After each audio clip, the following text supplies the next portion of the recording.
하나님의 말씀은 열왕기하 4장 38절부터 마지막 절까지 읽겠습니다.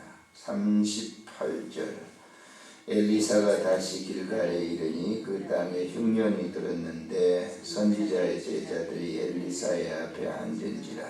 엘리사가 자기 사환에게 이르되 큰 솥을 걸고 선지자의 제자들을 위하여 국을 끓이라 하매 한 사람이 채소를 캐러 들에 나가 들포도 덩굴을 만나 그것에서 들호박을 따서 옷자락에 채워가지고 돌아와 썰어 국 끓이는 솥에 넣되 그들은 무엇인지 알지 못한지라.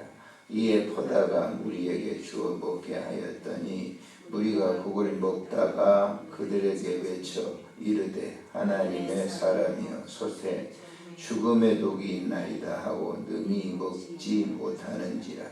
엘리사가 이르되 그러면 가루를 가져오라 하여 솥에 던지고 이르되 포다가 무리에게 주어 먹게 하라 하매 이에 솥 가운데 독이 없어지니라. 한 사람이 바할 살리사에서부터 와서 처음 만든 떡 곧 보리떡 20개와 또 자루에 담은 채소를 하나님의 사람에게 드린지라. 그가 이르되 무리에게 주어 먹게 하라. 그 사환이 이르되 내가 어찌 이것을 100명에게 주겠나이까 하나 엘리사는 또 이르되 무리에게 주어 먹게 하라. 여호와의 말씀이 그들이 먹고 남으리라 하셨느니라.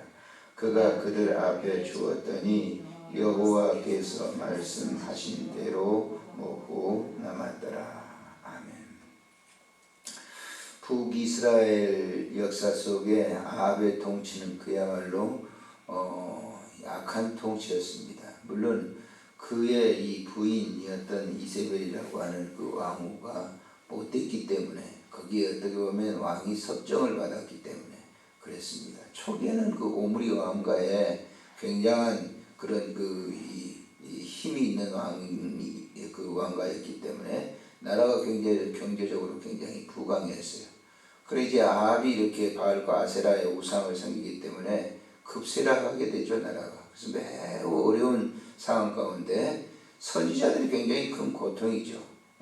어려운 상황이 되게 되면 제일 어려운 게 사실 사역자들입니다. 그런데 그 사역자들이 그냥 하나님이 내버려 두는 게 아니고 하나님은 살피신다라고 하는 것이죠. 우리가 엘리야도 우리가 보면 알 수 있습니다만 당시 아합 때문에 기손 시내가에서 숨어 있을 때 하나님께서는 사르밧 과부의 가정에 그를 보내는 거죠. 그래서 그 가정에서 이적을 베풀게 하셔서 그곳에서 기숙을 하게 하고 있는 것을 볼 수가 있는데요. 자, 그의 제자였던 엘리사도 마찬가지입니다. 이때는 더 심했어요.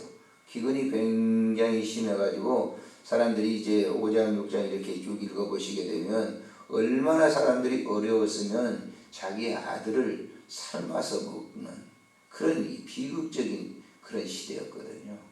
근데 그런 시대도 역시 경건한 사람들이 있어요. 경건한 사람들. 하나님을 잘 섬기는 사람들이 사역자에게 아름다운 것을 섬기게 되는데 사역자는 그 일을 통해서 뭐냐면 주변에 있는 사람들에게 나눔을 준다라고 하는 거예요. 배품, 나눔을 주는 겁니다. 그래서 오늘 본장에도 보게 되면 그 38절에 보면 이렇게 기록이 됐죠. 엘리사가 다시 길갈에 이르니 그 땅에 흉년이 들었는데 선지자의 제자들이 엘리사의 앞에 앉은지라. 엘리사가 자기 사환에게 이르되 큰 솥을 걸고 선지자의 제자들을 위하여 국을 끓이라 하매 그랬어요. 한 사람이 채소를 캐러 들에 나가 들포도 덩굴을 만나 그것에서 들호박을 따서 옷자락에 채워가지고 돌아와 썰어가지고 그 국 끓이는 속에 넣었어요. 그런데 그 국을 먹다가 40절에 보니까 외쳐 이르되 하나님의 사람이여 솥에 죽음의 독이 있다 그랬어요. 이 들호박이라고 하는 것은 들에서 있는 이 호박 모양의 그런 그 열매죠. 근데 독이 들어있단 말이에요. 지금도 그 강에 이런 들호박이 있다고 그래요. 근데 먹으면 죽는 거죠. 그 독이 이제 그 국에 다 퍼졌는데 엘리사가 41절에 보세요. 보시면 엘리사가 이르되 걸으면 가루를 가져오라 하여 솥에 던지고 이르되 퍼다가 무리에게 주어 먹게 하라 하며 이에 솥 가운데 독이 없어졌다. 그래서 거기에 참여한 모든 사람들이 먹게 됐다라고 하는 그런 얘기입니다. 그래서 아무리 시대가 어려워도 하나님을 섬기고 돕는 그러한 사람들을 통해서 역사를 이루어 나간다고 하는 것을 우리에게 가르쳐 주고 있는 거죠.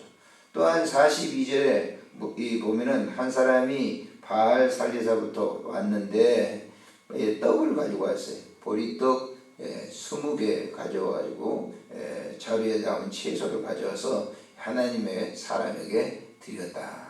그 누구 계세요? 엘리사에게 주었는데 그가 이르되 무리에게 주어 먹게 하라 그랬어요. 가져온 것. 당시에 이제 경건한 그런 사람들은 레위기에 보면 제사장 선지자에게 그걸 갖다 소산 걸 자기가 먹을 거를 먼저 갖다 주는 거예요. 예전에 저도 그런 거를 받기도 하고 또 하는 걸 봤어요.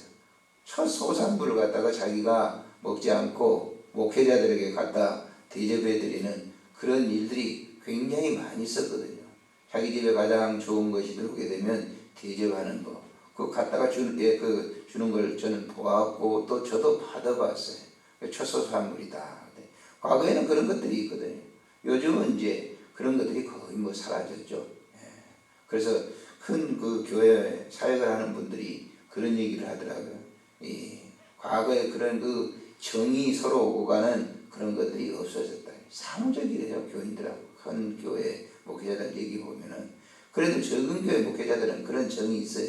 주고받는 게 있는데 사무적이고. 물론 그렇지 않는 교회도 있겠죠. 그러나 그런 것들이 뭐냐면 교회가 커지게 됨으로 인해서 전부 사무적으로 한단 말이에요. 그러니까 이 영적인 그런 스킨십이 없는 거죠. 영적 스킨십. 서로 이렇게 그냥 너는 너고 나는 나고. 이게 얼마나 불행한 사역입니까?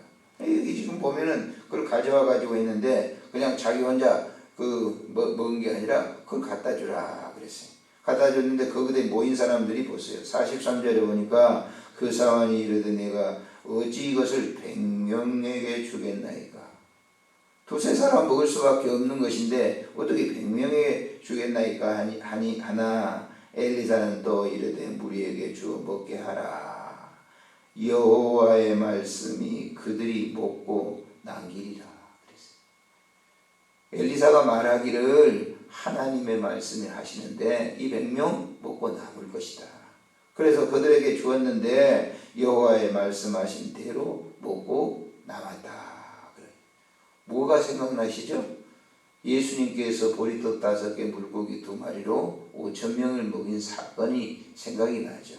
여기 그림자거든요. 그림자. 지난번에도 말씀을 드렸듯이 구약에 일어난 모든 사건들은 실체가 아니고 그림자예요.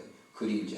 물론 실체라고 볼 수 있지만 그 예수 그리스도께서 행하신 그 그림자로서 우리에게 보여주는 것이다 라고 하는 거예요. 그래서 우리가 이 신앙생활을 하면서 중요한 것은 섬기려고 할 때 또 그 섬김을 통해서 자기에게 혜택이 돌아오는 거예요. 그래서 주는 거예요. 그러니까 굉장히 어려운 시대니까 생각해 보세요. 사람이 얼마나 먹고 살기가 굉장히 어려운 시대인데 자기도 먹고 싶을 텐데 그걸 선지자에게 대접을 했을 때 그 당사자뿐만 아니라 함께 있는 무리들, 공동체들도 다 뭐예요? 부유함이 있게 되는 것이죠. 그런 것을 우리가 엘리야에게도 볼 수도 있고 엘리사에게도 볼 수도 있고 그런 겁니다. 그래서 우리가 신앙생활을 할 때 섬기려고 하는 사역자들에 대한 관심을 가지고 섬기려고 하는 그런 마음을 갖는 거 매우 중요한 거예요. 왜냐하면 자기도 유익이 되고 그로 말미암아 주어진 공동체도 복이 되는 것이기 때문에 그러는 겁니다.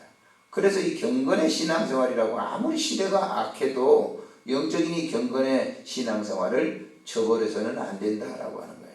사람이 뭔가 부유해지고 이렇게 되게 되면요, 그런 매너들이 다 사라지게 되는 거거든요. 그래서 그런 교훈을 이렇게 주는 거예요. 이 아방 시대에 굉장히 기근이 많고 어려움이 많은 그런 시대. 계속 3년 동안 비가 안 오고 기근이 왔으니까 그 연계된 것인지는 역사적인 고찰이 필요하겠지만은 그 당시에 굉장히 어려운데도 자기 먹고 살기도 힘든데도 사역자를 섬기는 이런 선지자를 섬기는 이런 마음이 결국 그 주어진 공동체 안에 모든 사람들에게 유익을 주었다라고 하는 거예요. 영적으로도 여러분 마찬가지입니다. 이 새벽에 우리가 기도하는 것도 뭐예요? 줌이에요, 줌. 나를 줌으로 인해서 그것을 통해서 모든 사람들에게 유익을 주는 것. 영적인 그런 의미를 우리가 기도에도 갖고 있다라고 하는 거예요. 가정을 살리는 것은 뭐예요? 새벽에 기도하는 거죠. 민족을 살리는 것은 곧 새벽에 이 아침에도 새벽 교회마다 기도하고 있는 종들이 민족을 살리는 그런 역사인 것이죠. 기도하겠습니다.